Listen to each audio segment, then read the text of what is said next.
The ceremony is by far the most important part of the wedding day. Think of it as the nucleus of the event and one that should be meticulously captured. There is, however, an ongoing debate on what lenses should be used for that particular set. You have those advocating for using nothing but primes, and then you have the other side of the aisles vouching for nothing but strictly zoom lenses. Me, on the other hand, I fall somewhere in the middle as I use both a zoom and a prime, and I will be revealing the exact combination for my wedding ceremony later on in this video, so make sure to watch until the end. In this video, my goal is to educate you on the advantages and disadvantages of shooting on one side of the aisle versus the other, as well as explaining why I choose to use the best of both worlds. So let's go ahead and get right into it.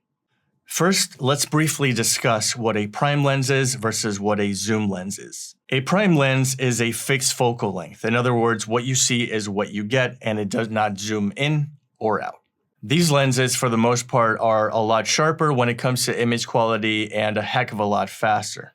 This is to say that they feature an aperture that is typically a lot bigger than most zoom lenses. The reason for this is that they don't have a lot of moving parts, such as a zoom mechanism, which means that more glass can actually fit inside. Conversely, a zoom lens has various focal lengths built into this lens, which means that you can zoom in and out, thus creating a different composition altogether.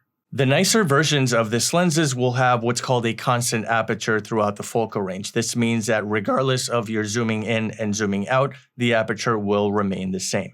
Moreover, there are a vast range of zoom lenses that encompass wide angle, standard, as well as telephoto. So now that we have explained the differences between a prime and a zoom lens, let's now deep dive into the advantages as well as disadvantages of using them during a wedding ceremony. One of the biggest advantages of using a prime during a wedding ceremony is that you can allow for the most amount of light to hit your camera sensor through the lens, of course. This goes over well if you are a wedding photographer who is usually caught in low light situations and needs the most amount of light possible, like at a church, for example. The second advantage of using a prime, such as this RF 50mm f1.2, is the fact that by having a fast aperture, you do not have to rely on cranking the ISO and thus inserting a little bit too much noise and or grain into your images. If that's a look that you're going for, then by all means do it, but I think it's safe to say that most photographers would like to keep the ISO at an absolute minimum. The third advantage of using a prime during a wedding ceremony is that you can really hone in on your subjects to separate them really nicely from the background.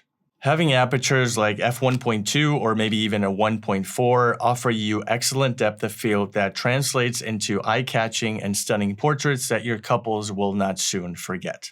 Granted, it's not all peachy when it comes to primes, and there are unfortunately some drawbacks to shooting with strictly prime lenses. For starters, and at the risk of sounding obvious, prime lenses do not zoom. This means that you should have a nice pair of comfortable shoes because what you're going to be doing is a lot of walking in order to frame up your composition. For example, if you were going for the classic 35mm and the 85mm, this means that you're going to be finding yourself walking to and from your subjects constantly, thus creating a little bit more work for yourself. The second disadvantage that I can think of is that you are constantly going to find yourself tempted to switch lenses based on different circumstances. If you're anything like me and you tend to wear a dual harness, you are going to find yourself grabbing, shooting, and dropping quite a bit during the wedding ceremony, and I can't think of that as being too appealing. Moreover, the last disadvantage that I can think of is that you might actually miss a moment or two that is crucial to the wedding ceremony because you had the wrong focal length glued to your eye. Now that we've covered the pros and cons of shooting with a prime, let's now switch things over to zoom lenses and figure out if they may or may not be a viable solution for you. The first advantage of shooting with a zoom lens is, of course, the versatility it brings to the table. There's just something to be said about being able to stand in the same place for a couple of seconds and being able to grab the same shot at a 24, a 50, and also a 70mm focal range. Therein lies advantage number 2, which is capturing multiple compositions just by zooming in and out and thus staying in one spot the entire time. This is going to ease the load of having to walk to and from like you would have to do with a prime, thus decreasing the workload just a tad. And finally, advantage number 3 is the fact that with zoom lenses, you're going to be able to cover a lot more ground, especially if you pair something like a 15 to 35 with perhaps a 28 to 70, or better yet, a 70 to 200. As an added bonus, the probabilities of you missing a pinnacle moment are going to be less because you're probably going to be able to zoom to the right focal length that you need at that precise moment. Let's switch things up and discuss the disadvantages that come with shooting only zoom lenses. The first one is purely aesthetic in the sense that most standard zoom lenses only have a fixed aperture of up to 2.8. Unlike a prime, you now have to face facts with one of two things. Number one, you have to either decrease the shutter speed, which could potentially result in blurry pictures and is somewhat risky if you want to be able to capture and freeze moments in time, or you now have to dial the ISO a little bit up to a point where you're no longer comfortable with it. The second disadvantage of using a zoom lens is the fact that the bokeh, or the depth of field as it is called, is obviously going to be marginal when compared to that of a prime lens. Don't get me wrong, if the look of an f2.8 aperture is more than plenty of bokeh for you, then by all means go for it, none's the wiser, but I think it's safe to say that a lot of us wedding photographers really want to blow out the background for those dreamy portraits. Lastly, zoom lenses are not as tack sharp as a prime, and as a result, the image quality is not going to be as impressive. As I stated previously, having more moving parts do not allow for much glass to be inserted, and as a result, you can expect a little bit of drop-off when it comes to image quality.